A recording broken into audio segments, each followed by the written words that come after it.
നമസ്കാരം. മലയാളി വാർത്തയിലേക്ക് സ്വാഗതം.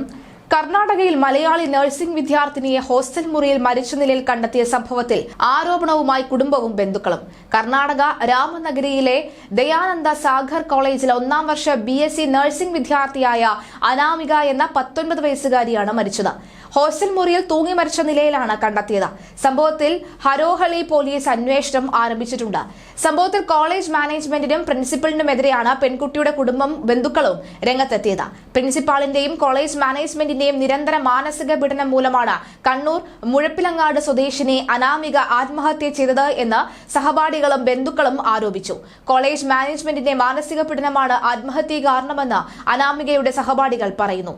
പല കാരണങ്ങൾ പറഞ്ഞ് നിരന്തരം പീഡനം ഉണ്ടായിരുന്നു. മലയാളി വിദ്യാർത്ഥികളെല്ലാം ഇതേ പീഡനം നേരിടുന്നുണ്ട് എന്നും സഹപാഠികൾ പറയുന്നു. ഇത് പുറത്തറിയാതിരിക്കാൻ ശ്രമം നടക്കുന്നുണ്ടെന്നും വിദ്യാർത്ഥികൾ വ്യക്തമാക്കി. ചൊവ്വാഴ്ച രാത്രിയാണ് ഹോസ്റ്റൽ മുറിയിൽ അനാമികയെ തൂങ്ങി മരിച്ച നിലയിൽ കണ്ടെത്തിയത്. കനക്പുരയിൽ ദയാനന്ദ സാഗർ നഴ്സിംഗ് കോളേജിലെ 1ാം വർഷ നഴ്സിംഗ് വിദ്യാർത്ഥിനിയുമായിരുന്നു അനാമിക കോളേജിൽ പ്രവേശിച്ചിട്ട് വെറും 4 മാസം മാത്രമേ ആയിട്ടുള്ളൂ. ഇതിനിടയിൽ തന്നെ അധ്യാപകരുടെയും മാനേജ്മെന്റിന്റെയും ഭാഗത്ത് നിന്ന് കടുത്ത സമ്മർദ്ദം അനാമിക നേരിടേണ്ടി വന്നു എന്നാണ് ആരോപണം. ഭയങ്കരമായി ടോർച്ചർ ചെയ്തു. പിന്നെ ഓഫീസ് റൂമിൽ പ്രിൻസിപ്പൽ മാഡത്തിന്റെ ക്യാബിനിൽ വിളിച്ചുകൊണ്ടുപോയി അവിടെ വെച്ച് കുറെ കാര്യങ്ങൾ പറഞ്ഞുവെന്നാണ് പറയുന്നത്.